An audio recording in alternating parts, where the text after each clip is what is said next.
Добрый день. Всем привет. Всем привет. Как дела? Вы тут греться пришли? Hi, good day. How are you doing? Did you come here to listen to our session or just to get warm a little bit? Okay, that was a joke. So today we'll be talking about the achievements, our joint achievements with banks and startups. We will boast just a little bit. And the second part of our discussion will be about the relevant tasks, how the banks have changed their activities, where are they aiming at. So we'll pose the questions to the leaders that came to us today. My name is Pavel Novikov, and I'm the Innovation Director at SK Fintech Hub, or Skolkovo Fintech Hub. Here next to me is Natalia Doktorova, who is the head of the VTB Accelerator. VTB is our key partner of our foundation, and we'll talk about the work with the startups. On the left is Olga Makhova. She is the Chief Innovation and Data Management Officer at Rosbank. And we also welcome the first Vice President of Digitalization and Innovation at the Credit Bank of Moscow. He's responsible for different committees and teams in this field, Andrei Makarov. So, thanks. Perhaps our audience today is the support group of Andrei. And, also we have Pavel Novikov, who is the head of fintech at Skolkovo for 7 years, right? Yes, right. So I'll elaborate on that as well. Please don't disturb the moderator while he's moderating the session. Could you please launch or share my slides? So this session is organized with the support of Gazprom Bank. So we are very thankful to Gazprom Bank. This is our key partner. A lot of people would ask, why don't we have a representative from Gazprom Bank here? Do you have this question or not? So we will organize a Q&A session and we'll discuss it a bit later, because there is an answer to this question, actually. So could you please share my slides? I wanted to, and did actually name this session, Digital Tnt In Finance. Tnt means disruptive, because banks conserve a lot. They try to be stable and sustainable, and fintech is quite opposite to it. It's flexible, it's chaotic, it disrupts some traditional models that have been there for many years. So that's why I like it. I like the disruptive character of this. Maybe we'll also discuss it with our speakers.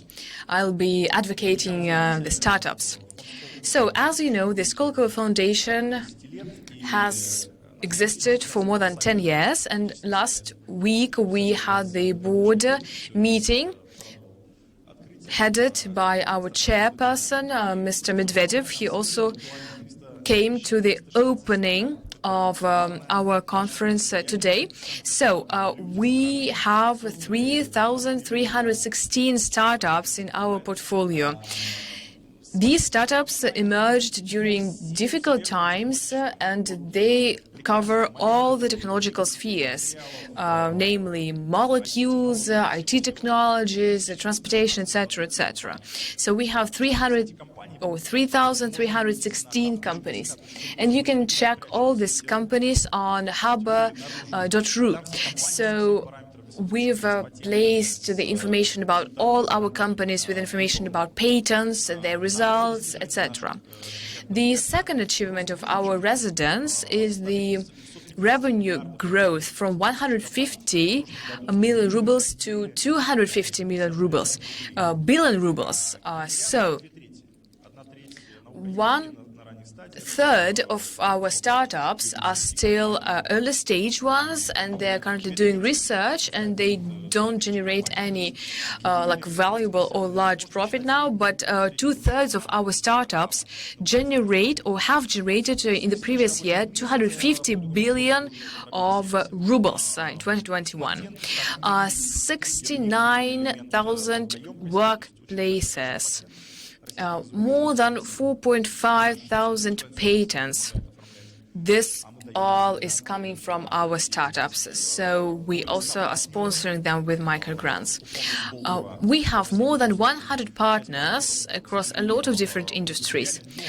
Unfortunately, we have lost some portion of partners, but in the finance sector, we added some new partners. These are mostly leading and top banks. And I think that those who are on the left of me, who are not the official partners of the Skolkovo Foundation, will become partners this year. We welcome all the partners. So 39 billion rubles of investment attracted by our startups. This is a record-breaking figure of the whole history of Skolkovo Foundation. Last year was a record-breaking in the whole world, from 300 to 600 billion of USD. That was the growth. So there was a lot of money, and we grew 3.5 times. Then Skoltech. You can see the building of Skoltech just right from here. Very nice building in Dutch style. But of course, it's not only about the building. It is one of the leading young universities under 50 years. Like in the whole world, we have 150 professors teaching there, dozens of labs jointly with the largest corporations such as Huawei, Sber, VTB, etc. Then we also building the residential facilities here. I've been living here for 4 years. My children go to the gymnasium or a special school, also in the neighborhood. So we are very much integrated into the life of Skolkovo, and we invest our precious time and knowledge in its development. Over the course of 7 years of SK Fintech Hub, here you can actually observe our evolution. So we started with 50 startups, and now we have 250. Then the revenue was like the starting point was 2 billion, but now we've reached the figure of 57 billion rubles. 2/3 of our startups are generating this revenue. So fintech is one of the most investment intense field in the world.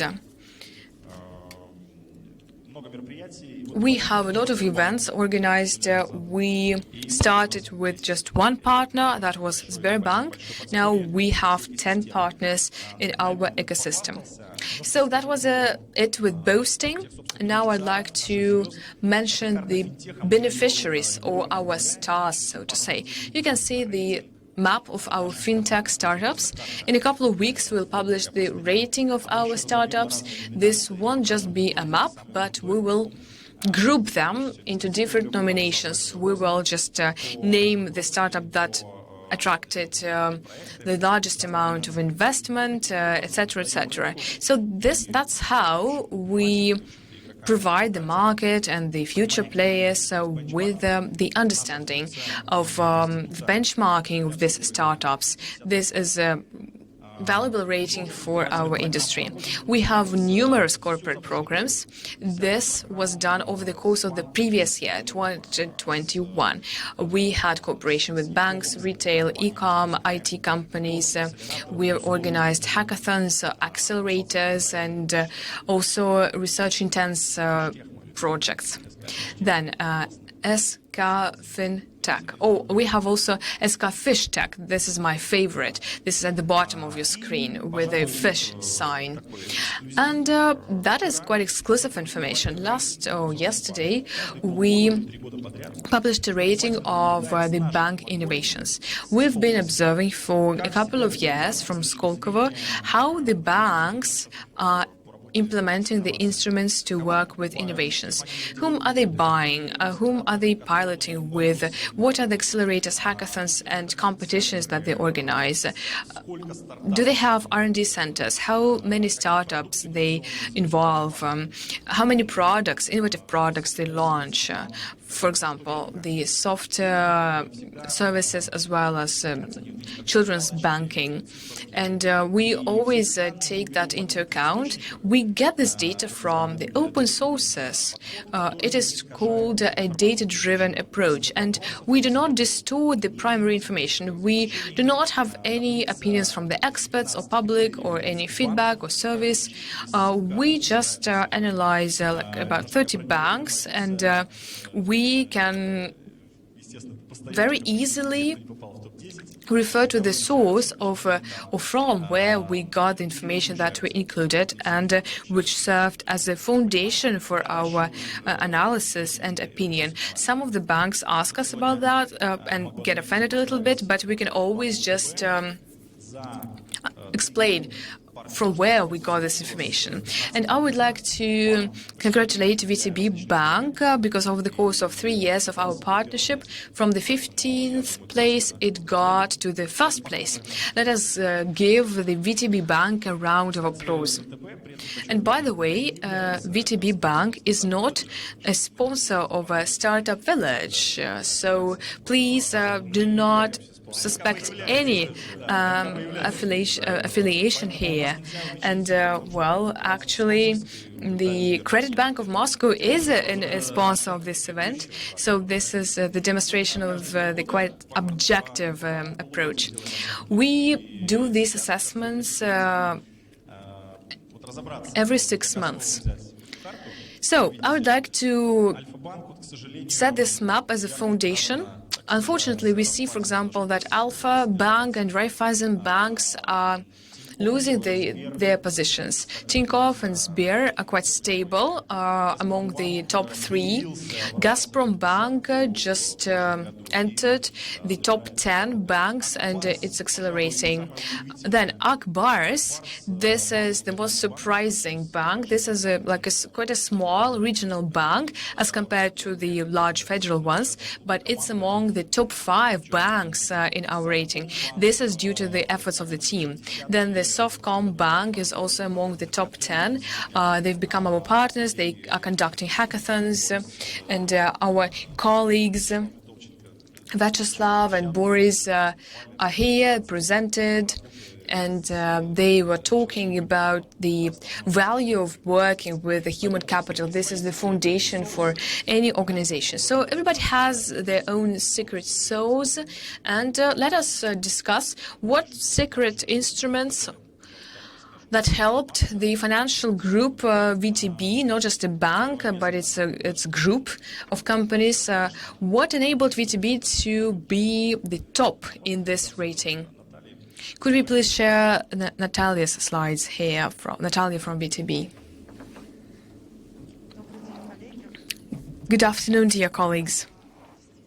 Well, indeed, we have several departments in the bank that are doing innovations on a systematic basis. I'm responsible for the development of relations with the technological startups, and we've had an accelerator.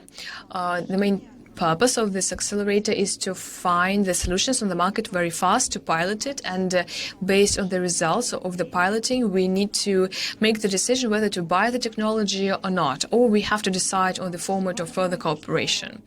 It is very important that we've built a fast track that allows us to start pilot projects very fast, just over the course of 1 month. For a large bank, this is quite a short period of time, and we can pilot the technologies over the period from 3 to 6 months, and this is also quite a fast process for us.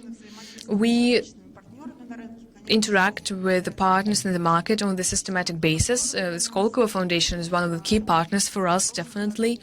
And last year, jointly with Skolkovo, we launched a scouting program to pilot startups and their projects. And we've got more than 600 solutions from the open market. And we assessed them, and we started and launched a couple of meaningful projects. So, our main task and mission is to enable our business units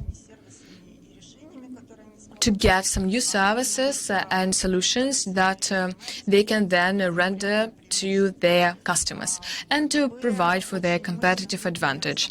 So we have quite a powerful internal development. We have dozens of thousands of IT professionals, and a lot of services have been developed internally, including the most innovative ones. For more than a year, we've had a venture studio which deals and develops the new products for the market, and we also have some plans to commercialize or monetize some products and to introduce them to the market and maybe to sell them to some other companies. There are some instruments such as tools for M&A. There is a venture foundation that is organized jointly with the Skolkovo Foundation. We do have our competence centers in the field of biometrics and robotization or robotics. So we have quite a wide range of instruments that we use. That's probably it. And also know that you are doing testing. You're also testing the digital ruble for your customers. That's right, yes. And so all the banks are quite active, and all the initiatives by the Bank of Russia are supported by us, and we take part in the piloting. Okay, so Natalia, the funnel is quite a wide one. At the exit, you come up with some piloting. And just can you calculate how much money do you spend on all these instruments, not only on accelerators? And what is the result? I can't tell you that we really calculate the profit that we get from the piloting, and also all the expenses that we incur for piloting are quite small for us. We test as much as possible, because in this funnel you can see that about a quarter of the pilot projects are successful at the end, and we take the risks of non-successful pilots. Since it's not very costly for us, it's okay. But when we start to scale up some solutions, then we calculate the economic effect. We prove that the project is viable, but this is the stage that comes after piloting, when we start to scale up. Okay, great. Then let us listen to our colleagues. What are the instruments that they use? And I'd like to give the floor to Andrei Makarov, and if you could share the slides of Andrei, that would be very nice. Great. So I'd like to thank distinguished and respected Gazprom Bank for supporting financially this session and for inviting the distinguished speakers to share the experience. Well, they sponsored actually Startup Village and this session. That's the right wording. Oh, okay. So, well, jokes apart, or aside, thanks, dear Gazprom Bank, for allowing us to present here. There was a question, actually. Right.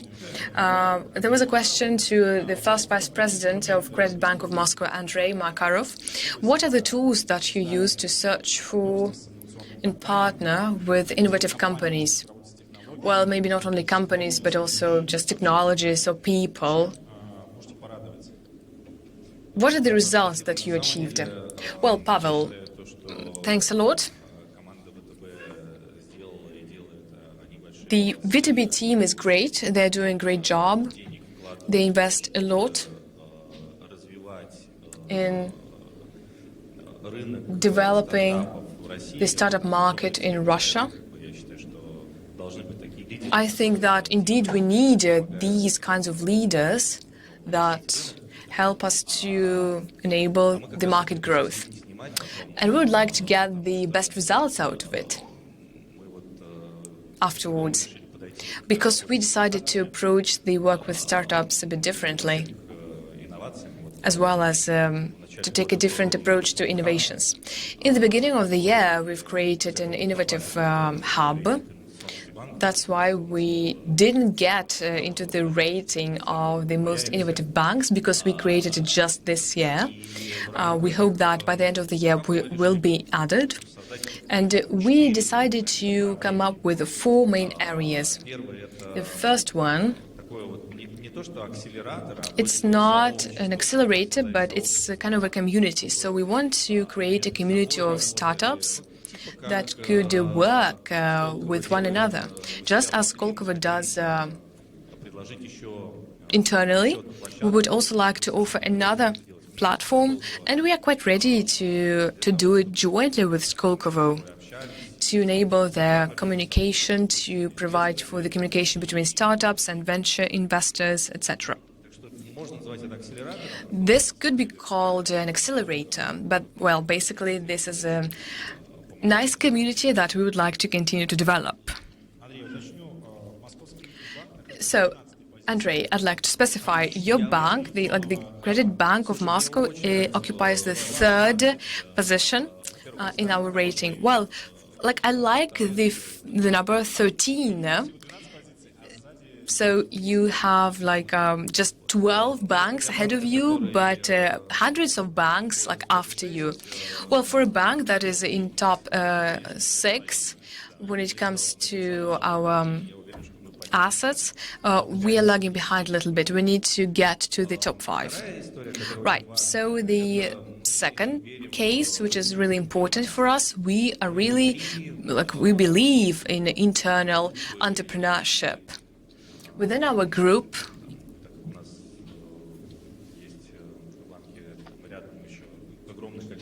since there are a lot of different partners that we have, we do believe that people should create startups themselves, and we support it actively. In addition to that, we help with materials, mentors, etc. That's how we develop this community, also via our internal sources. The third area is implementation. One needs to do the implementation right. Unfortunately, also as we saw on the slide, out of 3,000 or 2,000 startups, only 25 were piloted and implemented, actually. This is also because of some bureaucratic procedures in the banks. That's why we take this fast track when it comes to the implementation, but at the same time, it's quite difficult to convince dozens and hundreds of employees in the bank that we need to integrate an entrepreneur with a individual entrepreneurship status into the bank. That's really difficult and challenging. Yesterday, we announced the launch of our venture fund that will invest in the Russian startups and that will develop the startups in the Russian market. Since it's all Russian, then we decided to call it the ISBA Ventures, or Hut Ventures, so to say. So bring your ideas to our ISBA or Hut, and we will help you to search for partners in the field of investment, etc. So the ISBA Ventures, it's a new entity, right? I've already seen the food truck that is called ISBA. I didn't connect it in my head. Could you just elaborate on the focus of your activities? Right. So we stand ready to invest in quite young projects, such as pre-seed, seed stages. If something interesting comes to us, and we believe that, well, this is just amazing, and we see this synergy in the group, and we do believe that this startup will give us a nice return, then we can invest a lot. So in rubles,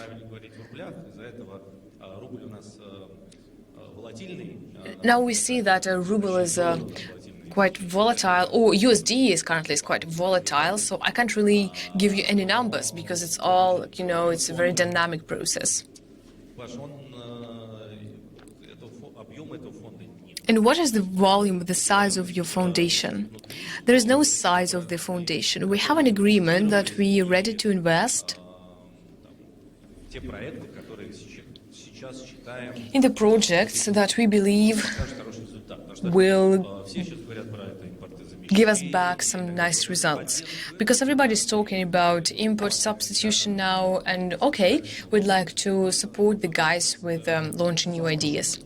Can I also involve our audience here? Could you please get back to us from your smartphones? Take a look at the stage.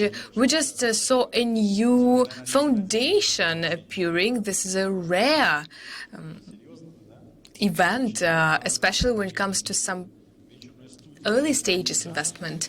So we have some venture studios, about 4 ones in this country. One of the most prominent, okay, 2 of the most prominent ones, the Digital Horizon with some successful exits and factoring, Oximetria, Tinkoff, etc. So we have several venture studios that are not really like seen. Also a venture studio of VTB and MTS. So this is another venture studio. You will continue to build the company with your resources? Yes, I wanted to speak later about this, but maybe I should do it now. We are building a special hut where we want to invite startups to support. If they need support, please come to us. Please raise your hands, the representatives of startups, maybe founders, employees of startups.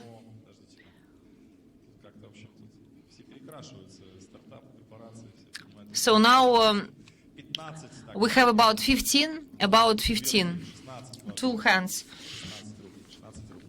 16 hands.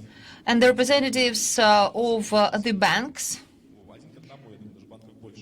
so maybe even more banks,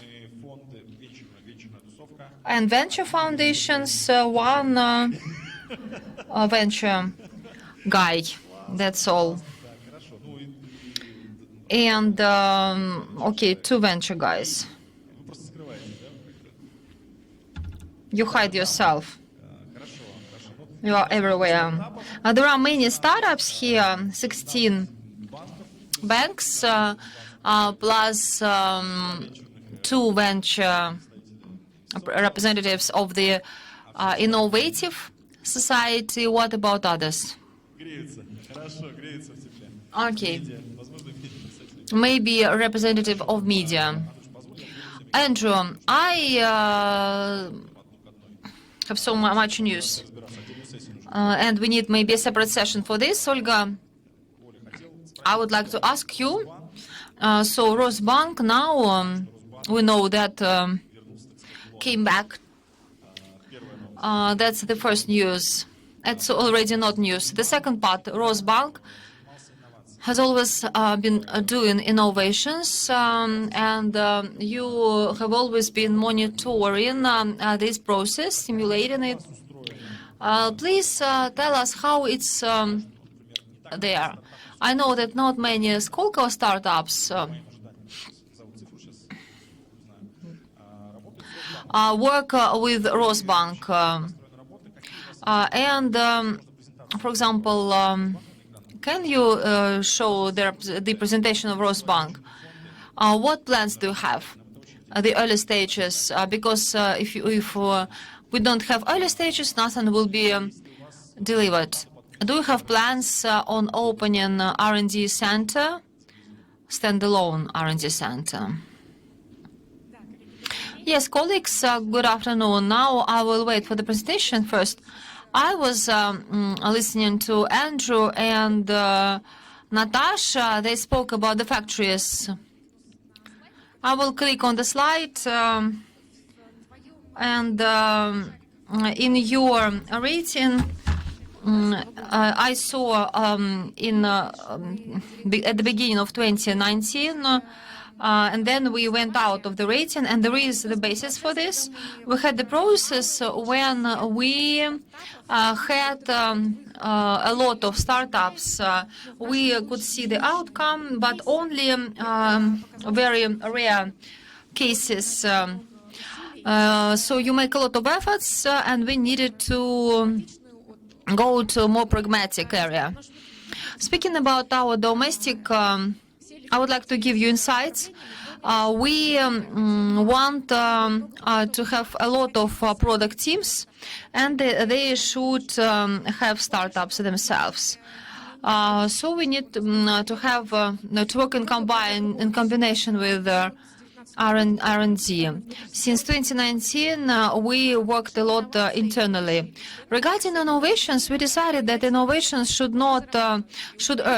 And annually, I have KPI on salary. It doesn't matter how many I will attract, and the hopper is not important, but we should have the certain amount of benefit.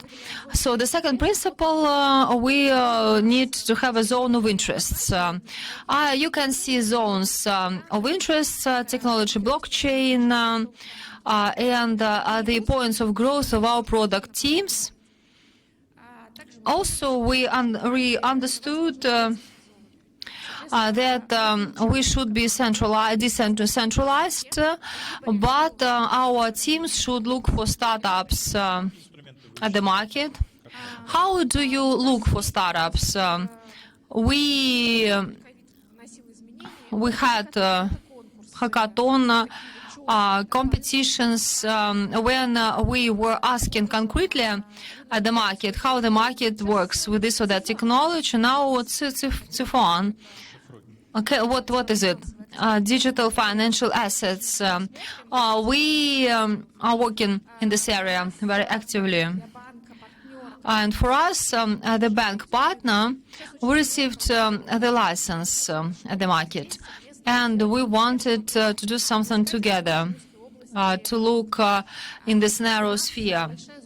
Also, we have a zone linked with data.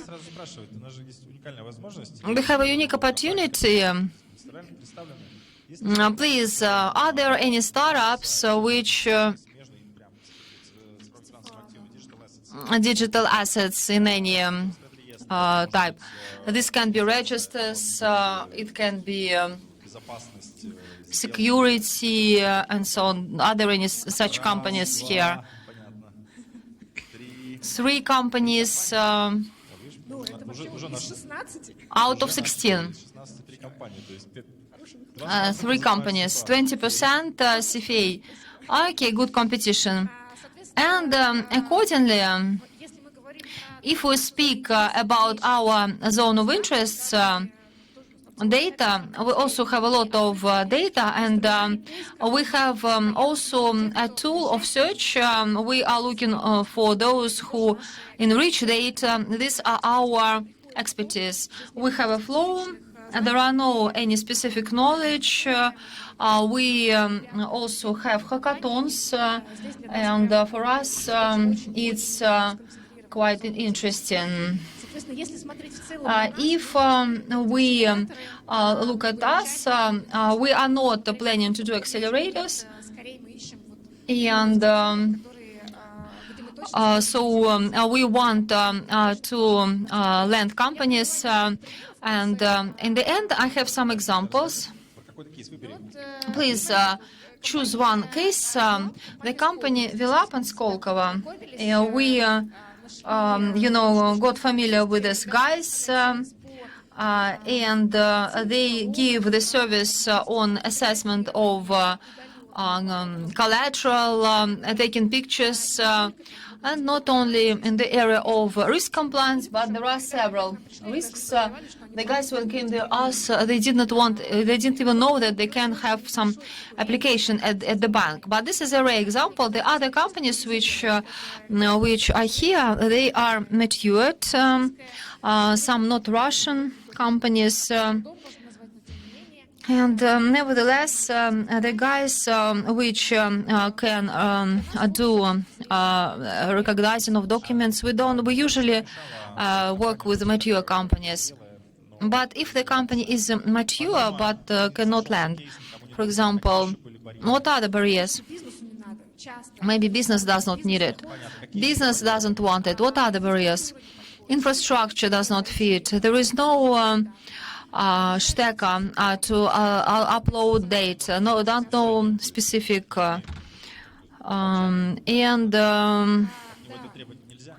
So we can't demand it to have price ready, situation.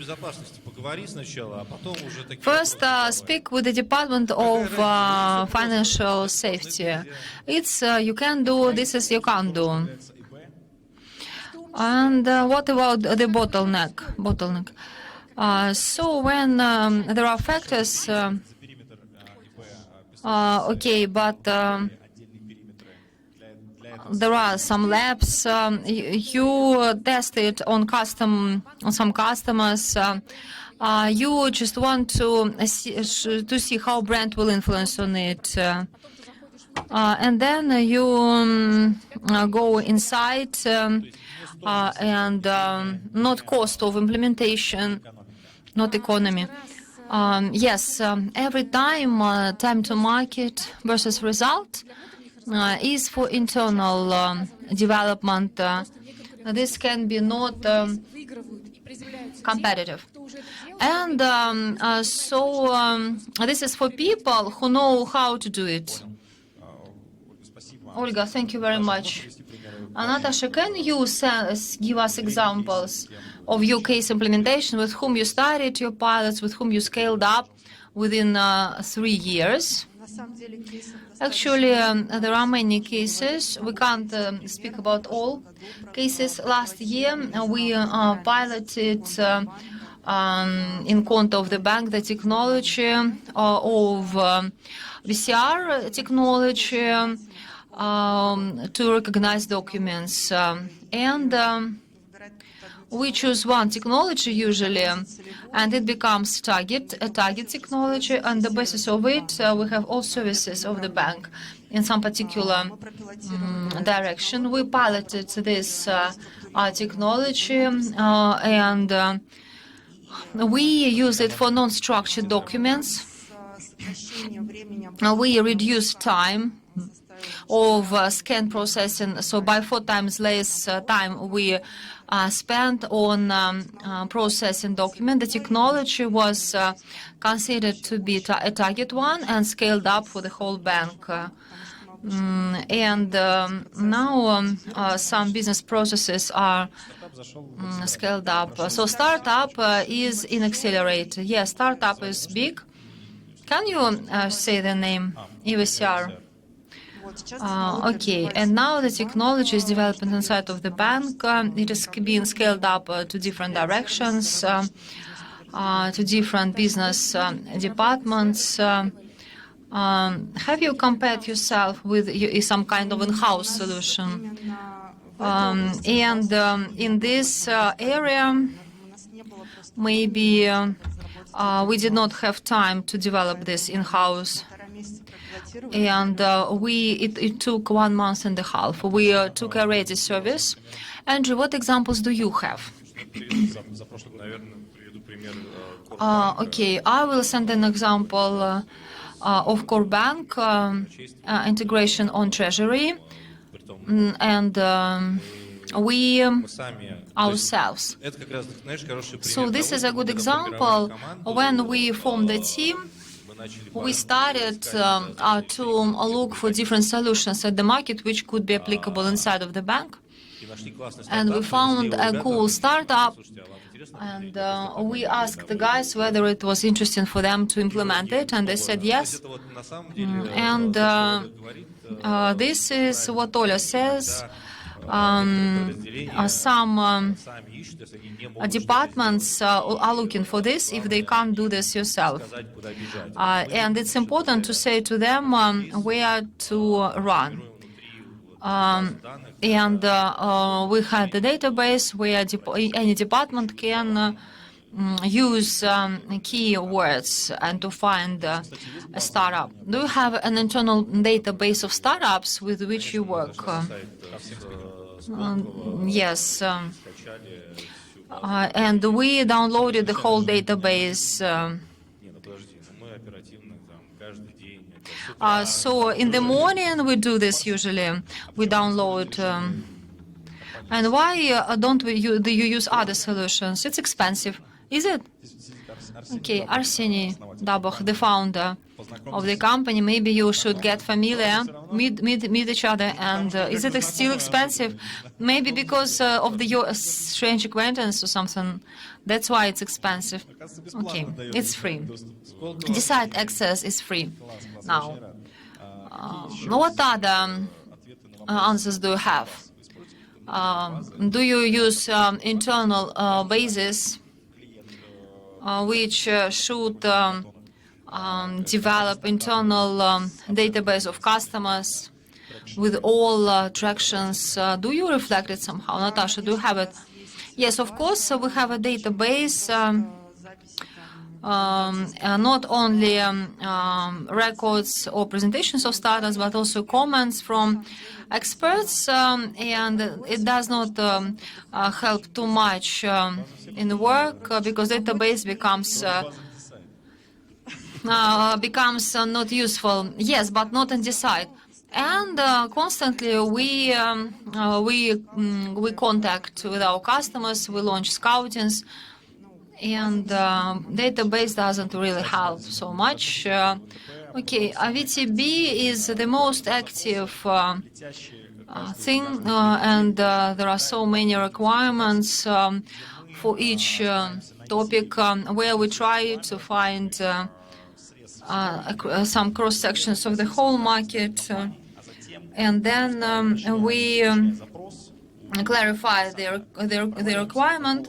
And then we have some certain list, only Russian, only open source, only with those criteria.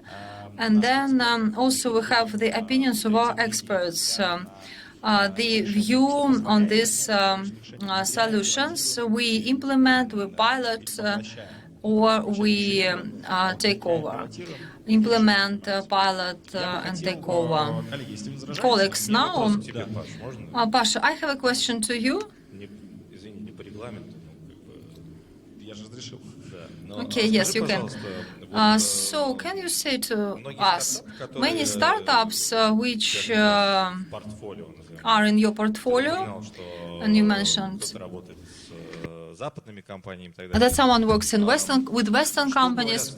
What do startups say? Do they want to continue to work in Russia, or do they want to leave Russia? They want to go abroad because in abroad there are stable bugs, better customers, and so on. What can you say? What do you feel? Okay, yes, I can only speak about feelings. I don't have any statistics because setting up a legal entity abroad, it's a good sign because in KPI of the foundation we can see not only the results, the revenues, but also we have such an item, revenue abroad. It means the potential commercialization abroad. If you don't work abroad, you can't even go through expertise. If the company starts to work in the international market, it's good. This is our goal because the market 1.5% won't help to create anything and nothing global. So we are not China. China maybe, yes, can do this. And secondly, the second part of the answer. We see what number of companies lead their activities not only in Russia. And this number of companies grow. I don't monitor all of them, only fintech. 100 companies out 520 have their activities abroad. Cash-off company, Hong Kong, London, and there are many of them, SafeTech and so on. And some of them renames. They use, different models. And we can't say who left or who is still here. And the second part, earlier, there was Dubai Expo Forum, 150 pavilions of all countries, Babylon, and there I communicated with a Russian community of startups. Every day, 3 or 4 companies held dialogues. There is Tinkoff, they are doing hub in Dubai. There are some other partners, startups, someone moved. And this is a small part, the first wave. This is a good thing. And many could do this earlier. Not to live within Russia only at this cozy market, but now they had decisive steps. The association, I don't remember its name, Analytics, Reich, they made statistics, 70,000 of IT specialists left Russia and don't know who came back, because people also come back. And this is so natural.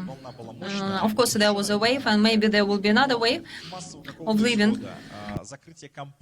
But I cannot say that 2 companies leave. In the foundation, we have 500, 600 companies, 1,000 applications. About 200 companies have the status of participants. They sometimes leave or finish activities and so on. We can't even make a conclusion out of it. But there is no mass removal of companies or people from Russia. I mostly speak with founders.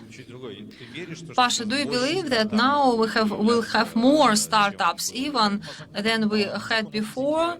In accordance with physics law, I can't say. There is pressure from the top, no money, no capital, startups can't grow, and the large players are conserved, all innovations are cut. That's why, okay, please come to us, a good sign. Okay, and the second part of the answer is a little bit reverse. What wood presses from the bottom. And now we have 3 niches. You can occupy them. So we can preserve the same growth. The growth will be linear. Venture market was 24 billion. Decide company. I mentioned Decide 4 times. So this year, it will drop maybe by 3 times. And 8 trillion on the accounts of citizens during several months. And it means that crowd investment platforms, this is Rounds company, .ru, Anton Utechin, this is a Start Track, recolored in crowd investing, and our startups also can convert themselves and make another legal entity, and also they can be located on this platform to attract investments from angels and to attract money. So we can start from not professional investors and then Rounds company. Not only MKB, but also some other banks have interest towards this. We don't have any time left, but as I know, till 6. I prolonged this session until 6. We have also questions from the audience. We don't have the next session. Maybe it will be wrong not to give an opportunity for audience to ask questions. Please, please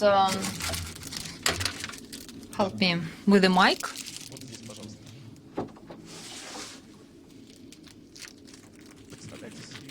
Present yourself and your question. Федотова, Виолетова, Gazprom Bank, which paid. You have the right, you have all right to do this. And I have a question to Andrew. Thank you very much that you presented a launch of the new foundation within the framework of the import substitution.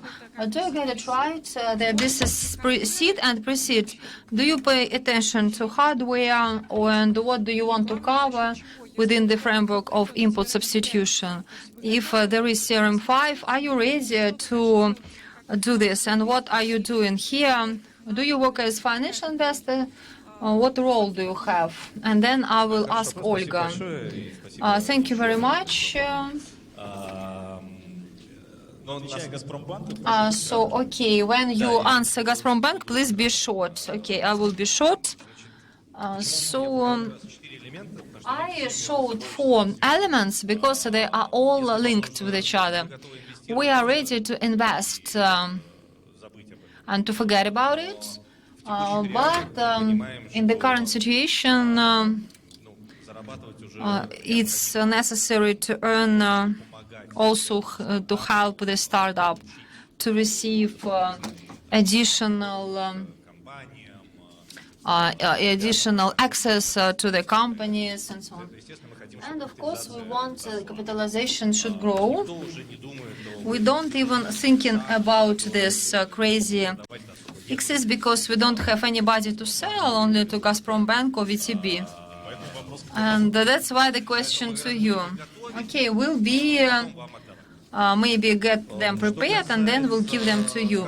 Speaking about hard or soft, mostly soft because many people do hard in other companies and this is a very complicated thing, especially in the current conditions with this parallel import and the rest. So we'll look how it goes. Andrew, thank you very much. Do you have any other questions? I would like also to ask Olga. Olga, if I get you right, you said that you have a venture studio or the Center of Innovation, the Center of Profit. If I get you right. The Center of Innovation, can you speak about it? How do you earn? Because this is very costly. So the companies which we lend inside of the bank, these are always partnerships with business, and we understand what object gives the growth of ticket, how costs are declined. This is the amount of salary of attraction. That's why we evaluate each investment. Your hands and mics, please. Are there any other questions? To startups, maybe? To Arseny? I have a question, of course. Natasha, I have a question to you. Aren't you tired to work with startups so much? Pasha has been doing this for 7 years, but how? It's not work even. Do you have some other proposals for me? Okay, I know Natasha for a long time, but there are so many startups we saw, and now they are all going to you. Aren't they the same? And Pasha said that there was a company, one company, but unexpectedly it was renamed, and then it became the other one, and again came to you. Can you get me right? We are just starting, but you have been doing this for several years. Aren't you really tired? Aren't you tired of this? No, because even the same startup comes for the second or third time. It comes to us because we have a new product team in the bank. And if earlier we did not have such needs, it doesn't mean that now we don't have it. And we can work with the database of the current startups. They are developing and we are developing. Okay, maybe we should also sell startups. If you don't like the startup, you can deliver it to MKB. Also, we have a lot of tasks regarding import substitution and the real number of requests from business. You can resend the request to me, and then we'll prepare everything, and then we'll sell. Okay, Violetta will buy. And one of the key direction, this is collaboration with other banks. This fits very well in our strategy. Are there any other questions? Please, microphone. Hello, my name is Roman. The question to Rosbank. Because you started to speak about digital assets, I want to clarify. I will have several questions. Aren't you against it? You are not against it. VTB is also doing it. Competition. VTB also is doing digital things. So the first question, the level of competitiveness. We understand these terms come or no? The question regarding in underwriting, how do you eliminate the risks to invest into the projects which can be only a bubble in the end of the day? I try to combine all this. I have a comment. Okay, the question is about competitiveness. Financial assets are not supported by anything. Do you agree with it? Digital financial assets. Can you ask the whole question to the end? I bought one trainer. Okay, wait, please. The CFA has a legal database. Maybe we are speaking about different things. You are speaking about different things. Because we are speaking about digital financial assets in our sense, with a company which is licensed, we are speaking about the things which are well regulated. For example, shares, precious metals, they have collateral, and I like this area because now we only are forming our portfolio. We have a good team. We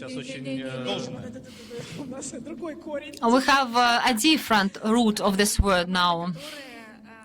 The team which wants to look for use cases, considering that we have infrastructure, technology, we understand how to earn. Don't you invest into the project itself, into the assets?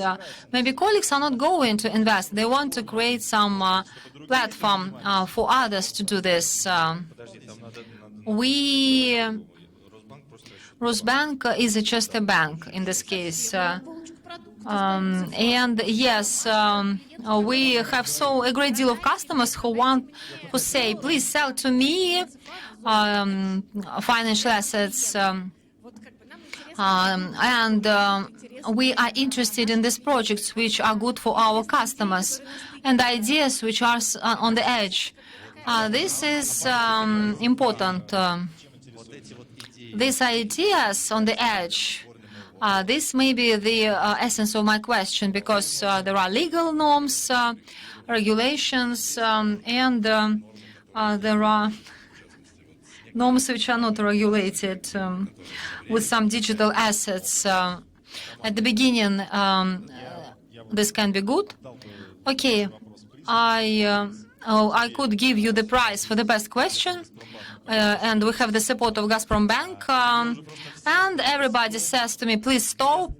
They show me some kind of cross with hands. I have to stop. We continue our conversation in law enforcement agency. I hope not. I would like to thank dear participants. I hope that you cheer a little bit. If you don't have answers for some questions, please ask questions. I can see here the founder of the biggest technological wave, Vasily, Prachev Vasily, or Prachov Vasily. Vasily Prachov, he also wanted to invite everybody to the party in Amalthea. We have a big wave in Amalthea. And Vasily, he is a founder, and he invites them, everybody, to the wave. Please, so I need to say thank you for the session to all speakers. Thank you, Natasha, Olga, Andrew, and Violetta. Thank you very much for support.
МТС Стартап Хаб.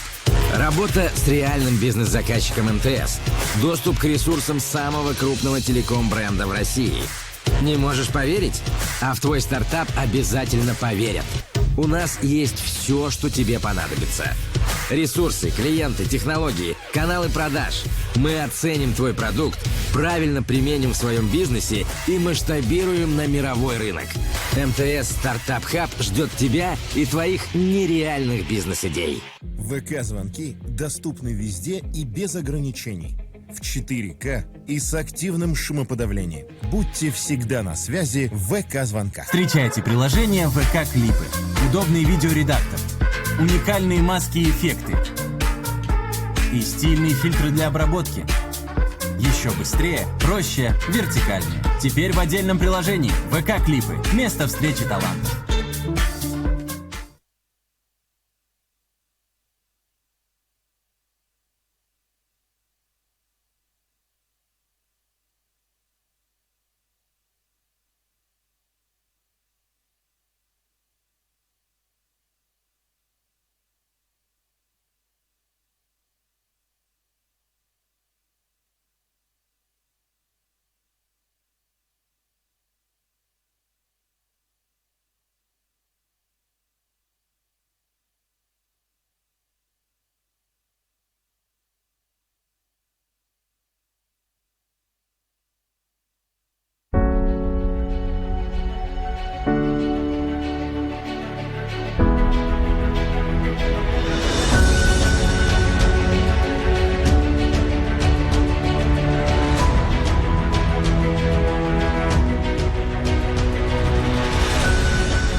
Привет!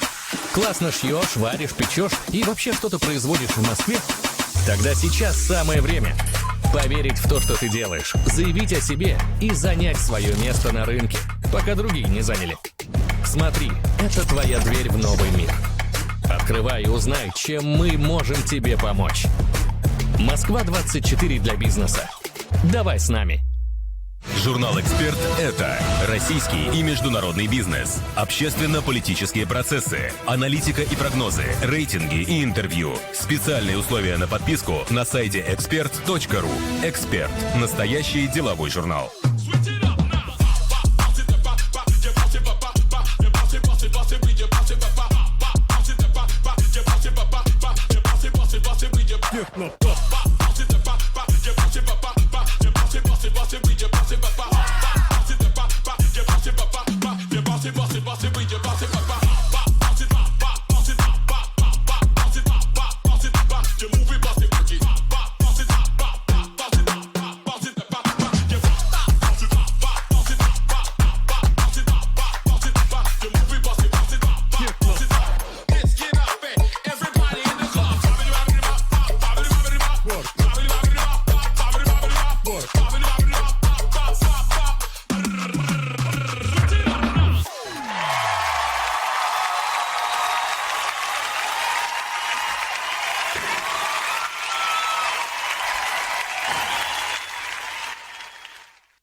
Прекрасно. Доброе утро, дамы и господа. Good morning, ladies and gentlemen. I'm glad to hear you all, to see you all in this great hall, Hyper. We understand that today it's quite early morning, not everybody's here, but we are expecting also colleagues, those who are online, they can connect us. My name is Alex Teplov, I'm General Director Сегодня буду модератором сессии, которая носит название «Цифровой рынок и цифровой вектор рынка тех», как вообще онлайн-образование может поменять and how can this online education change trends of today's market and help people to increase capital. Now it's quite a trendy word, human capital. So this how people feel in this world. This market of education is very growing, and this is one of the largest industries. The volume of the market amounts to 6% of the world GDP. It's about more than $6 trillion, and penetration of information systems started just recently. We can see several waves of this development. First, we had some assistance to pass tests, but now it goes everywhere, all layers of education, preschool, kids who are playing iPad at home, who have some educational games, till some corporate universities where employees are obliged to have testing, and not only they have to click somewhere, but they have to study, because the program is so smart, you can't go anywhere, you can't proceed and receive the next diploma or just get promotion along your career. The market, IT market, and tech, or something like this, grows by 15%. The Russian market showed quite serious growth rates. Until the end of last year, it grew more than the average world rates, but in accordance with our forecasts, we have pandemic, of course, which helped us a lot here, because now we had this education, really online education expanded, and my colleagues also received a lot of new skills. Someone studied new languages, someone new skills, other people changed activities, and that's thanks to this digital educational services which were available. And how this IT market is developing today, what about trends? We are waiting tactic prospects this year, and what will happen next year in education, the role of the government in education, what plans do we have here. So we'll speak about this with our colleagues, and it's very nice to be here in this hall, because Hypercube, and this hall is the heart of Skolkovo EdTech cluster, and that's why I present our today's speakers. I will start with the Наталья Царевская-Дякина. Добрый день, Наталья. Здравствуйте. Спасибо, что предоставили нам вашу площадку. Она уже, можно сказать, становится меккой дискуссии об EdTech, и мы сегодня еще об этом поговорим. Также очень будет приятно услышать мнение руководителя по цифровой трансформации. Просвещение in Russian, our unicorn in content, offline content, and you leader of the market. So, Vladimir Vorkachev, you're welcome. And I, in my welcoming word, I said that kids also receive profiling, and this is the resolve of the company. И, конечно же, нельзя не отметить те Vitaly, you are welcome.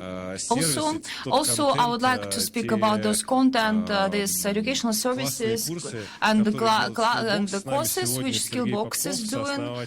Sergey Popkov, the co-founder of this. The world is changing, and I'm glad to see here Alexei Barabushev. I knew him as the head of the department, but now the whole Moscow cluster is under your charge, and I would like to give the floor. We are now in the building of Hypercube. Natalia, to you. What the question is the following: how can you characterize the state of domestic market at tech? I knew that there were quite a lot of debate even in the Hypercube. We gathered so-called pioneers of tech education. What actual trends can we see now? Good morning. Thank you very much that you invited me. And in the audience we have Daria also. And this is the only analytical structure which serves for this market. So a lot of things which I will say, it's done by the hands of Daria. And with my help, okay, if we were in the show, for example, I could say, please put the mic and say a few words. I have worked a lot with startups. First of all, these are entrepreneurs, and it's very interesting because when EdTech, which was born from the needs of teachers and people who had personal problems with education, to teach kids, the teachers who understood all problems of the basic system of education, they invented some programs. Mostly now we have entrepreneurs, not teachers, but entrepreneurs. We have an increase of entrepreneurs here. It means that people understand that this market can be commercialized, and we can offer also paid services which will be in demand, and customers will pay for them. That's why when I watch startups, I can see the trends. Trends are very flexible, and these entrepreneurs, they respond to all changes at the market. Out of all trends, without any assessment, of course, I will say, but out of any trends which are really noticeable, we can see the projects which help kids to pass exams and to have study of the subject in depth. And now the problems with unified exam is quite high. 50% of parents use the services of tutors, private tutors. That's why the growth of the projects which help children to finish education, the basic school subjects and additional subjects. We already spoke about professional orientation and soft skills, programming skills, which we don't have in basic education, but we can get this additionally. This is the trend which we have now, and it gains momentum. In its opposite, we have disappearance of startups which are aimed at school as a customer, because we know that by 2023 we'll have the state information system. The projects which were earlier aimed at school, now they are aimed at end customers, at parents. Now at school, of course, we know two examples, powerful examples. Uchiru, so the company is 10 years old, and 01 Mathematics company, the project with AI, it works with schools. But I think this is mostly an exception. This is regarding school education. And the second trend, this is also the additional education for adults. This is quite a stable trend. The economy changes so quickly, professions change quickly, and people can adopt several professions for his whole life. Now, there are also some noticeable moments like combination of school box methodology, and we know that in IT professions there are more people than it's needed sometimes, but the market is still very big and it can develop.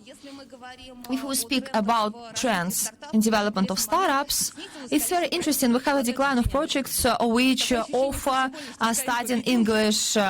It means that actually there are less offers to learn English.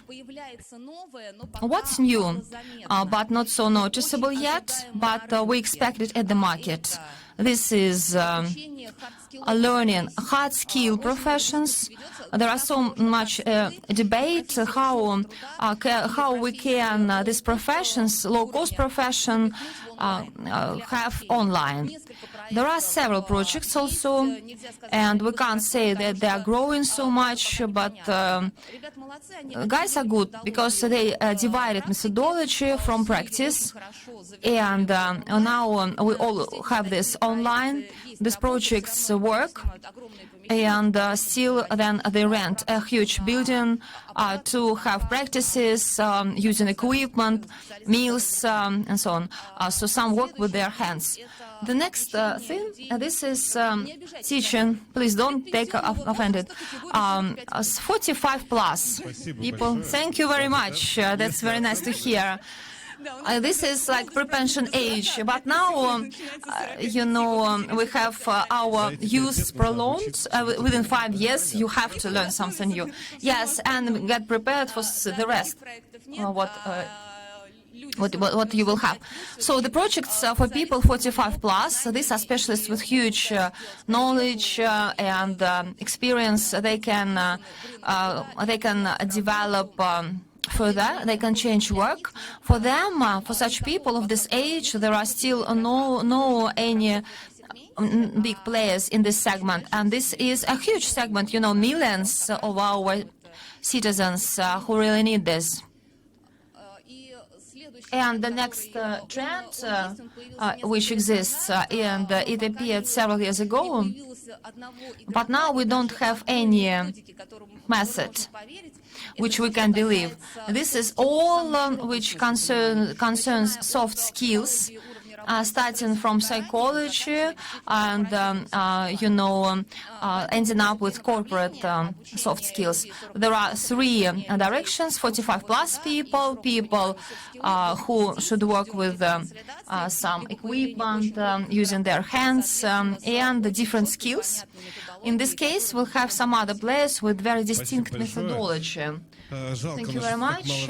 It's a pity we are short of time. This discussion is so interesting, and the topics which you touched upon are super relevant and exciting. Starting from startups and the services which are very useful for school kids, till people, other people who have already quite mature age. And yes, a person can really change professions, and he develops competences. He needs to have these competences somewhere. It's a very interesting cluster. And one more topic which you already touched upon leads us to the next speaker. This is the role of the government, and also the need to focus on some important things. Interaction of schools, new services, and digitalization. The question here will consist of 2 things. I will start with the representative of a very classic educational institute, просвещение, or enlightenment in English. This is not only the head of the digital transformation, but maybe you have some other things. What technological problems do you have? Maybe you are already using some new strategy. Do you also expand digitalization? I've spoken with some quite significant businessmen. When they plan to have an IPO, they always ask about digitalization. If there are no online services, and investors are not ready to work with such companies. How do you see this development? And what advantages of a modern world are here? Okay, from the point of view of our digitalization, today we have certain challenges, because enlightenment, or our company просвещение, is 91 years old. Our content was created during this time period, and it has different formats. Now we want to go to the market with digital services, and this content should be rethought and reorganized. And first of all, we need the whole content to be unified in a digital way. And this is a very huge journey, and we did some of it already. Now all new books are created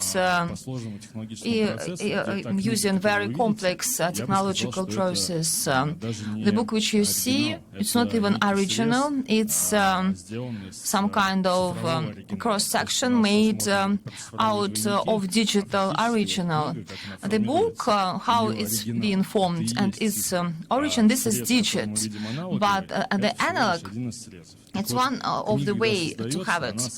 When a book is created, it has a lot of metadata, it has a lot of different rules and setups. And when you put only one button, you can have a printed version, or if you click another button, you can have some abstract tasks in other formats. And then we have this challenge how to present this to the market, and how to use different tools, for example, API. I think you all know this word very well. And the first task is to transfer all books which were created historically to this new modern formats. Second recently to set up this complicated media of presenting this data, and thirdly to organize educational services. There was a very good question about the difference of the current century from the previous one. We are going to this new format when, to some degree, we look at a book not like at a book but as a content. And this allows us, to have a possibility to build even more in-depth, effective services for our customers. And this content can be presented to a wide circle of different partners, so we can have different programs. So we can have only one content, but we can add it with different digital services. In this case, we have a lot of content unified for everybody, and there are some other services like this. And when we spoke about this, that the Prosvещение company had a goal to go to IPO, the realization of this digital content was planned within the ecosystem. Despite whether to go to IPO or not, so this issue is still open, but nevertheless, we don't refuse from plans to build such a system, and we have a need for this. And this transformation, which we launched a long time ago, for example, technological process of creating a book and content changed. So it gains momentum. And in Prosvещение company has a big challenge now, how to build teams which could combine people who historically have worked at the content material in old-fashioned way, and now we need to have a new interactive format where we have different designers, IT people, and this collaboration is not so simple, because companies are split into two blocks, but nevertheless this gives the result, and I understand that it's okay. I have been working in all sectors for a long time. I know how the company can change, really, and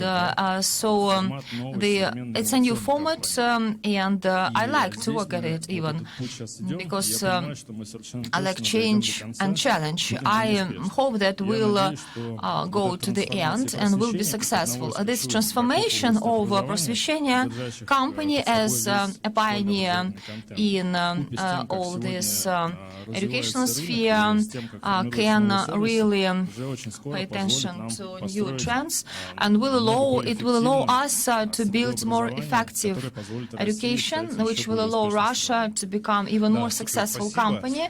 Okay, super. Thank you very much. It's very nice to hear that the company goes in this direction, and just not is written something in the strategy, but realizes very specific steps.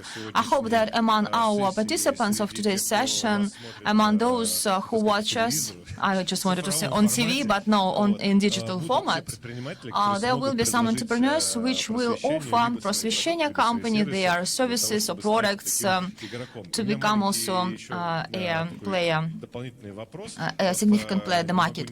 I have another small question. I can't but ask it. Now, at the Institutes of Development, there is such a term which is called seamless. Seamless means seamless startups, seamless research, and so on. For example, startup is developing, then it gets grants. This first round, second round, it goes to the market, but this is about startups.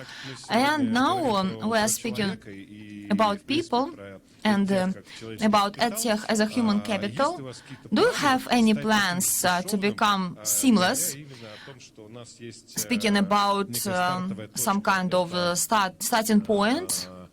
It's a person. It doesn't matter the age of the person, maybe a kid who comes to school, to the first grade, and then leaves the school, and he goes to the university or to the college. So what plans do you have here? Our plans are to give everything for a person, to educate him, to fill all his needs, then so first preschool, then school, additional education, university or college, and the only segment which we are not planning to come there, this is education and corporations, because we believe that this is a very specialized niche. Education, maybe which needs some other even competences. Our key competence here, this is an ability to build up a mass education, to make a verified product linked with the government, and scale it up with many users. We can realize it with many segments. And if we look at our strategy, you can see there are services such as online courses, different practices for unified state exam, professional navigation of entering universities, taking exams.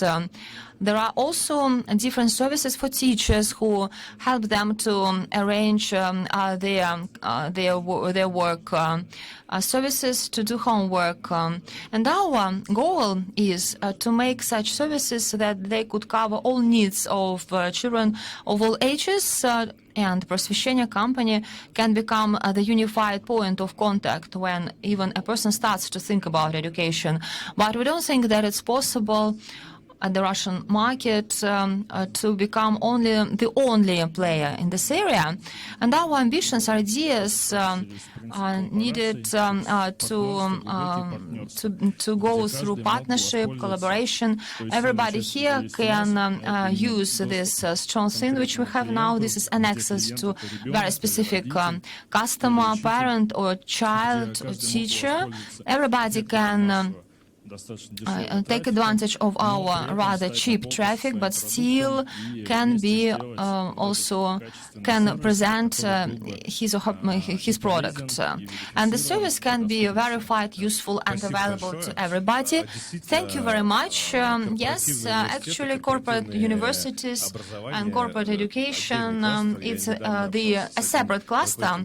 I just recently I have spoken with one representative of HR direction, and it's oil gas company, and they said that we take students for work after the second course, because we believe that for our goals 3 last years of university are not so needed, and we start already to work with them from the third course, and we have very specific tasks for them for development. Now I would like to proceed and to give the floor to the representatives of the industry of education at Tech. Natalia raised already a very interesting issue and topic, even the whole topic, combination of professions. Digitalization also, is not only in EdTech. This is, a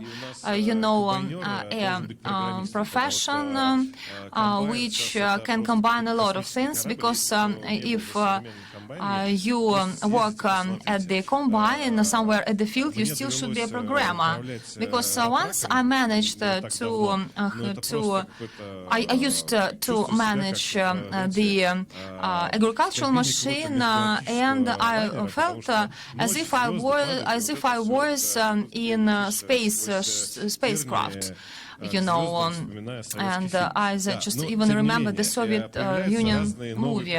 There are new professions appear, for example, science artist or data journalist, and everywhere you can have IT services, always and everywhere IT services. My question is to search. Maybe we'll start with you. What professions for today today have a new life, because I know that there are many new professions are dying out, and so we have new ones. You have a lot of knowledge and information what is already in demand in the new market of educational courses and directions. Can you answer this question?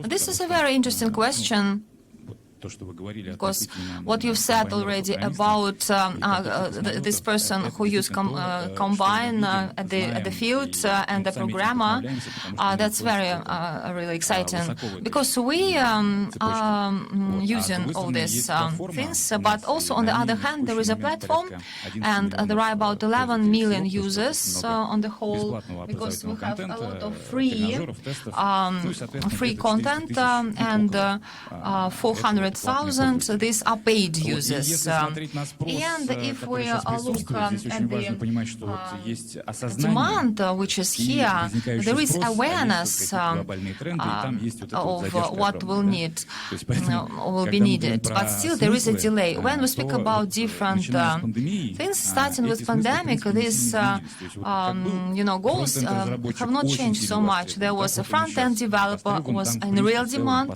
and still he is in demand now. Data scientist, yes, of course, in demand, because this is fashionable, this is promising. That's why the demand for data science people is very high. And also, if we speak about latest events and this IT benefits, changes in law and legislation, it also contributes. But though, if you want to understand, UX design is also an IT profession, so you can go and you have the profession as a graphic designer, but still then you can go to Yandex and you can get the same benefits as an IT and any IT.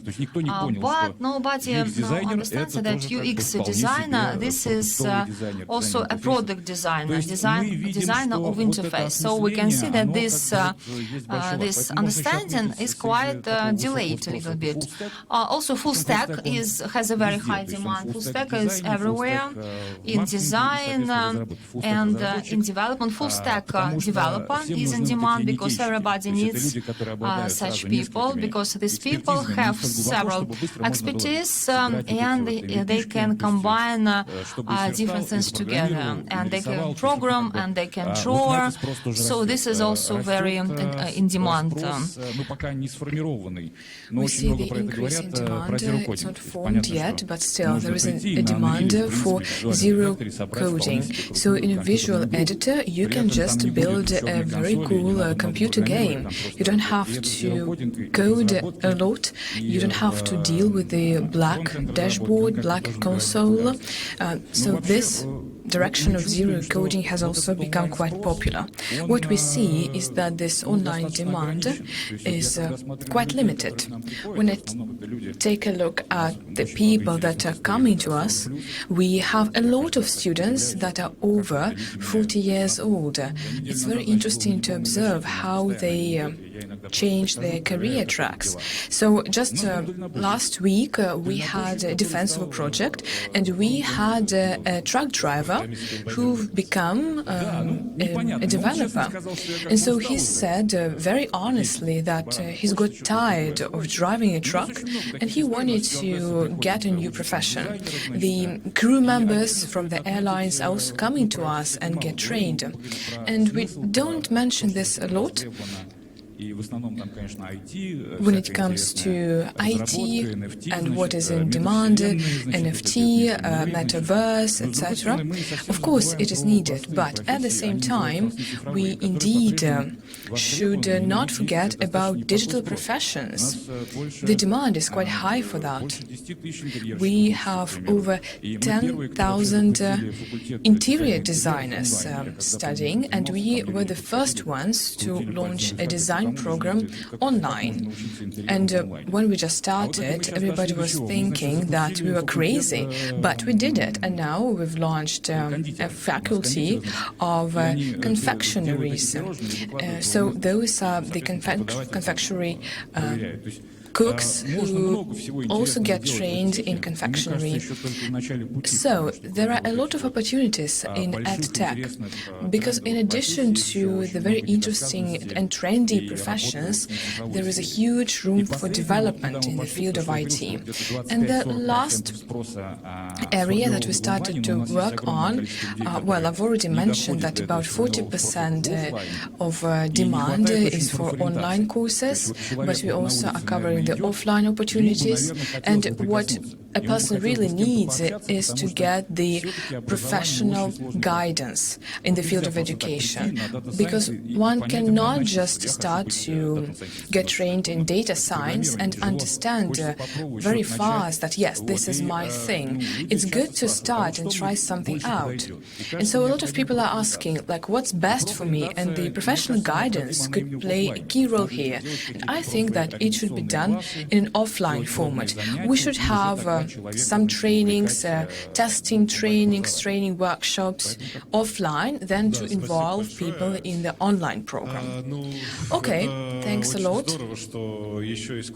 This is indeed very nice that you offer courses for designers as well as cooks and bakers. Well, you've mentioned UX and UI, that it is not in demand so much. That's true, actually, because if we take a look at the contemporary software solutions that were ordered by the state, by the government, quite often we pose a question like, who's written this interface? Who's done it, actually? Like, a very simple example is an icon to switch off your camera in one of the popular video editors, or as we call it, a quasi-Zoom video call. So this is just a button that is a smile with just two dots instead of eyes, etc. So who's done that? That's the question I'm asking. I'll definitely just recommend your courses for these designers, because we would like to have some user-friendly services. Thank you very much for mentioning the topic of professional guidance. This is indeed very important, because quite often in mono cities there are employees that, like for example, leaving a factory, and this factory is being closed down. And so what shall they do? Whom shall they become? To become bakers? To become just cleaners outside? This is indeed a topical and relevant question. And it's very nice to see that there are such courses as yours, for example. Also, there are some courses of career guidance for children. Perhaps this could also be quite useful, not only for children, but for young people, like up until 40, or for the people, like elderly people over 40. This is a joke, of course. So, Vitaly, could you please share your plans? I know that, of course, the professional guidance for school students is a booming one, because parents spend quite a lot on this for their children, and I'm sure that your products help to get the best way how to get the additional content and to unleash the child's potential as much as possible. Thank you very much.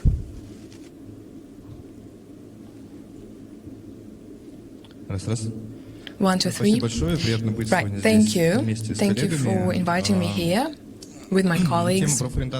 So the professional guidance is quite a wide topic. Briefly, if we talk about it as a topic or as a service, we have such a concept with our colleagues that professional guidance is a proxy service because it's cross-sectional for many professional areas. I would like to pose this question to our audience. Have you got any service in professional guidance? Could you please raise your hand? Okay, thank you. And who's thought about self-determination, like whom to become, what profession to choose? Could you please raise your hand now? So you just see it with your own eyes.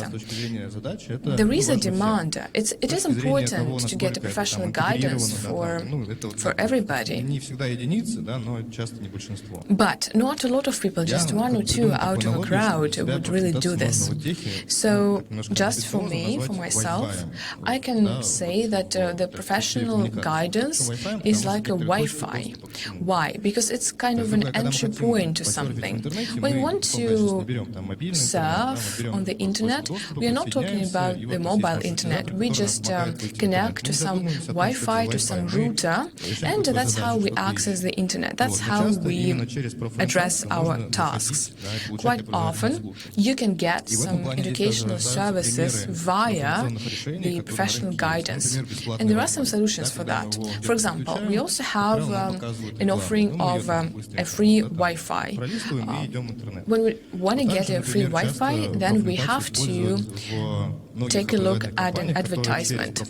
But then it's free. And the same could be done in the field of education.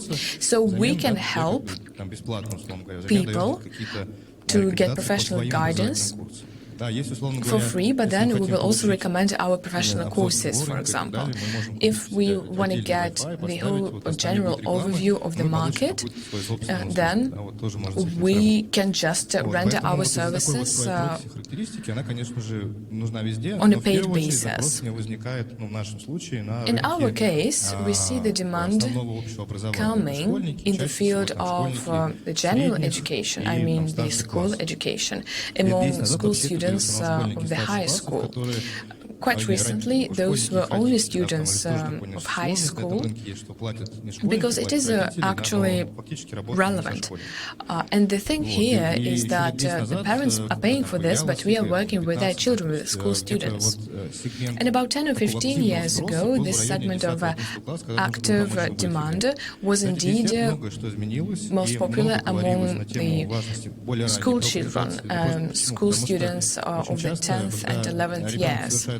Now, when a child has to make a choice, of course that's a long-term choice, but a child could think about it just for even a couple of seconds. So one has to get ready for that, one has to get the education experience. And if we talk about some science behind this, then this period is described by 10 or 15 years. So from 10 to 15 years, we actually make our important career decisions because we do the self-determination. And during this period from 10 to 15 years, actually correlate quite significantly to everything that we do in our career and with our career outcomes, such as the level of education as well as the level of the payment that we get, or the amount of payment that we get. So when we help school student to make the right choice, when this school student is between 10 and 15 years old, then we can increase the success of this student's or this child's career in the future. It is very important to take a look at this particular period. And we also have another period of life from 40 years old to 45. This is the crisis, a middle-age crisis, so to say, because this person is not young anymore, now, and the person is not older yet. So the professional guidance in the field of education doesn't stop at school or at the university, because a school student chooses the major, the profession, and then, for example, when this student leaves the university or the school, he or she understands that the profession that they've chosen can somehow also evolutionize. That's why they also have to be flexible. And of course, it is directly connected to our career literacy. We need to be aware of the market, and we need to guide ourselves on the market. And so when people are choosing their career path when they are adults, just if we take a look at the data science, because it's hyping now, this is meaningless. Because it's like if we joined a programming course because our friend has joined it. So it doesn't make any sense. This decision should be made like this. So there is another large segment among adults, and it's more about building the trajectory, about mentorship, about support and accompanying. And actually here we can get faster results, because if we recommend something to a school student of 7th, or 8th or 8th year, then we will see the results something like in 5 years. Even though we help the child through the additional education courses. And when we are talking about adults, the results can come very soon, quite fast. For example, we've helped an adult, and then just in a 6-month period, this adult person can understand whether it works for them or not. So the professional guidance in the field of education is a very complex educational task. Challenge. Why? Because we are trying to project the future, especially with children. When we work in this field, we have to understand very transparently and clearly what will be the market situation in a couple of years. We have to do the market analysis, market research, what's going on there, what are the trends.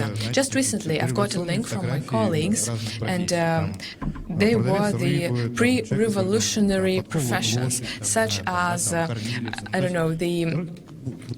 the seller of a fish, or somebody else, a person who worked with horses, etc., etc. So indeed, what I mean here is that the market situation is ever-changing, and we have to take that into account. It's very important. Right, thank you very much. It is very interesting. So, for those who are over 45 years old, I'd like to explain a little bit. We can compare the metaphor that has just been used, not with a Wi-Fi as a contact or connecting point, but to a modem device that is also kind of an entry point for us. Okay, so now I'd like to give the floor to one of the leading mega cities that consumes innovations in bulks. It is a piloting platform as well as the opinion leader and kind of a shining example. Moscow, it is Moscow, and we know that there are portfolio companies in the field of medicine, and indeed Moscow is a leading one when it comes to innovations. So you, as the head of the Moscow Innovation Cluster, could you please, Alexei, tell us about the projects that you test and that are very much in demand, and also about the projects that are characterized with some shortages. Maybe there is some need that hasn't yet been satisfied and met up. Right, thank you very much. I would like to welcome everybody who joined us during this wonderful morning session. I'd like to start from history. Okay, so we're discussing EdTech, but one has to understand that with its significant dynamic, which marks the industry for the last 5 years in Russia and a bit longer across the whole world, still, EdTech is a very narrow segment, small segment, to compare it with the whole volume of educational services that are rendered in the world. So EdTech accounts for about from 3 to 5%. And this is very interesting indeed. If we get back to the Prosveshchenie group of companies, or Enlightenment, if we translate the name into English. So the company has existed for 91 years, right? Yes, and if we take a look at the educational systems that I'll mention, sometimes they've been developing for hundreds of years, and they actually are the face of the contemporary education, because the contemporary school has existed for about 300 years, if we start with Mr. Kamensky. So EdTech is a very bold and arrogant, but still an adolescent. And it is characterized with a startup culture. And this adolescent, so to say, doesn't really understand how these huge and complex systems are working. So why I mention this? I do it because when we talk about the relations between a city and EdTech, as well as medicine, for example, then we have to compare this inertia, and we have to compare it with our principles of organization, with our fundamentals. And I think that sometimes we tend to lie to ourselves. And now we say, like, everything has changed, everything is digital now, and now you find it difficult to face a seller of a fish in the market. But this is on the surface. But under the water, we would see that, or in the water, we'd see that there are some deep transformational processes that take place in the field of education. And we have to take a look at like 10-year or 50-year trends. It is important. In this context, EdTech in Moscow is feeling just good, very well. So this segment has grown 6 times over the course of 4 years, talking about venture investments. In 2021,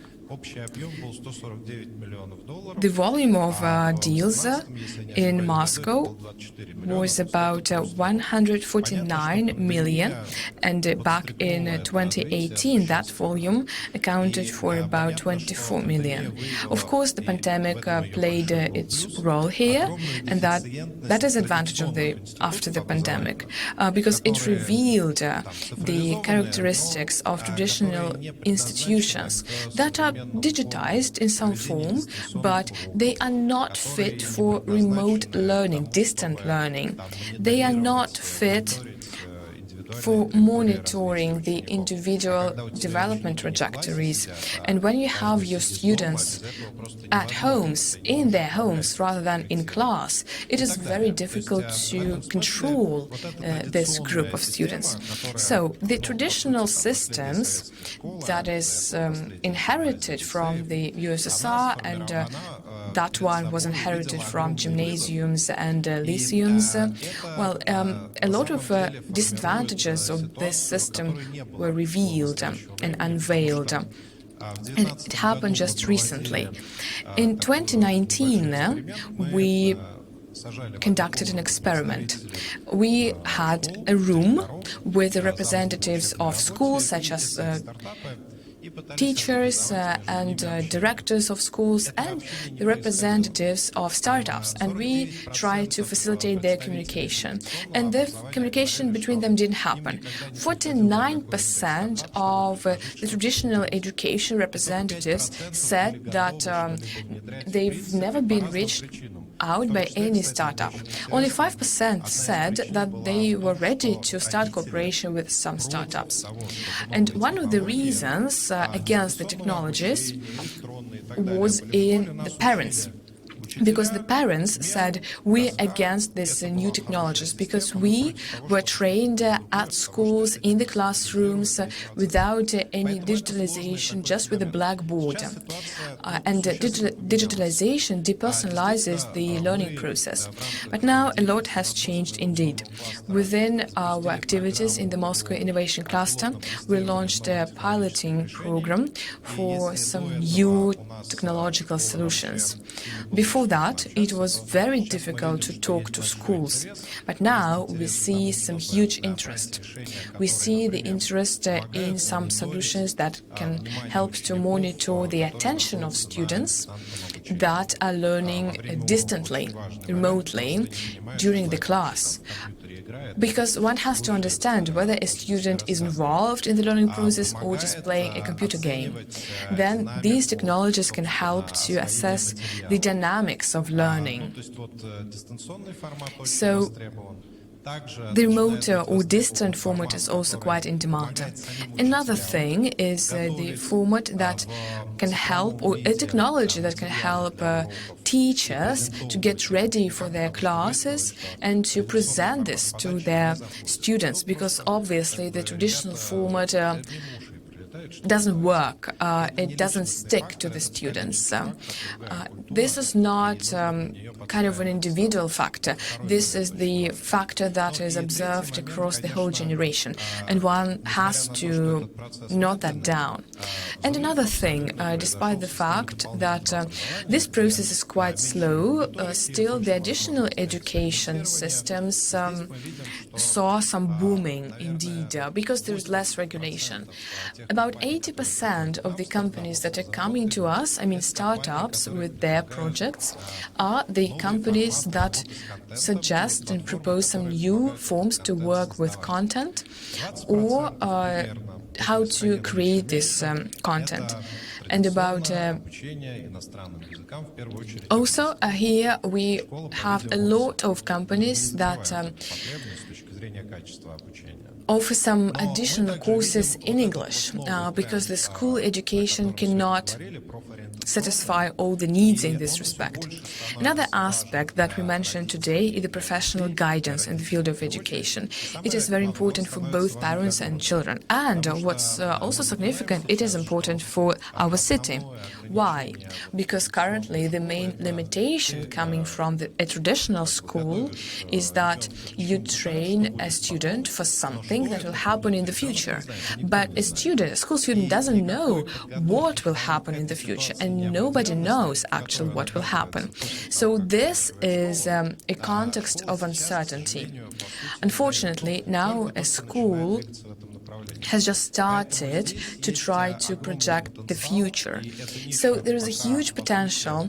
This niche is not filled yet. And we see and project some significant growth in this respect. Moscow, as a city, is interested in having people maximize their potential for themselves and for the urban economy, for which they need to find the right profession. Thanks a lot. That is very interesting indeed. If we had the same amount of time, I'm sure that you'd continue our discussion with the same level of interest. I'm sure that you'd discuss different areas. Thank you very much for not mentioning and assessing the Bologna system possible withdrawal of Russia from the Bologna system. Okay, so as we see from today's discussion, the questions of the contemporary education, the questions of self-determination, be that for a student or for a young professional or for a senior professional, a senior manager, the questions of education are relevant for everybody now. And they've always been relevant. They've never lost their significance for us. Listening to all the participants of our discussion today, I believe that still this thin layer of digitalization helps us to reflect on and to be more responsible when it comes to our daily choices, because the professional career guidance, the choice of our career, the choice of our hobbies, the choice of our additional training programs, this is a choice that we have to make. And we are getting some assistance that can help us with this, that can help us to unleash our potential as early as possible and with a bigger return later on,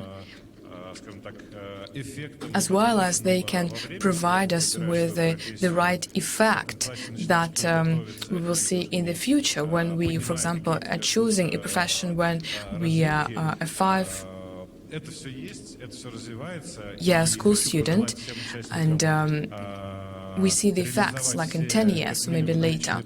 That's all very nice, and I would like to wish all the participants to implement successfully their strategies, maybe at some kind of time to do the pivot and enter some new niches and fields. We won't talk about corporate universities here, and I would like to wish the city to get the high-end and top-class professionals as early as possible. And I would like to wish Skolkovo to be successful and prosperous, because all the visionaries in the field of education and human capital should know that they can come to Skolkovo and get the consultation that they need to get the partner that they really require to collaborate. And those who are listening to us in the online format, connecting through either Wi-Fi or modem, doesn't matter. Have a good day.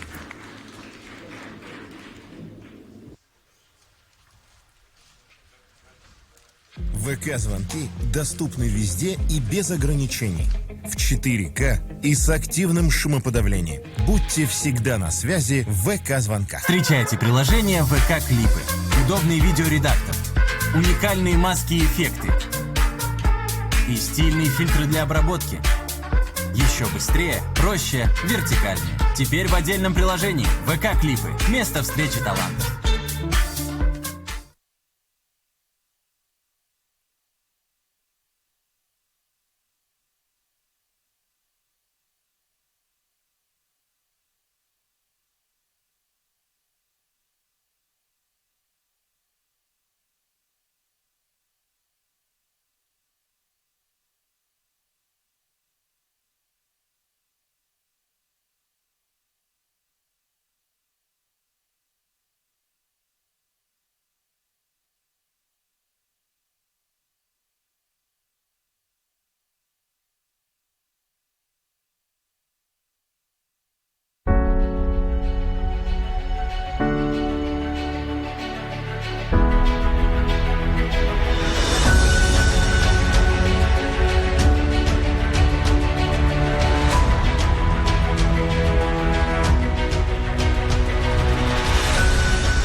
Привет! Классно шьешь, варишь, печешь и вообще что-то производишь в Москве? Тогда сейчас самое время поверить в то, что ты делаешь, заявить о себе и занять свое место на рынке, пока другие не заняли. Смотри, это твоя дверь в новый мир. Открывай и узнай, чем мы можем тебе помочь. Москва-24 для бизнеса. Давай с нами. Журнал «Эксперт» — это российский и международный бизнес, общественно-политические процессы, аналитика и прогнозы, рейтинги и интервью. Специальные условия на подписку на сайте expert.ru.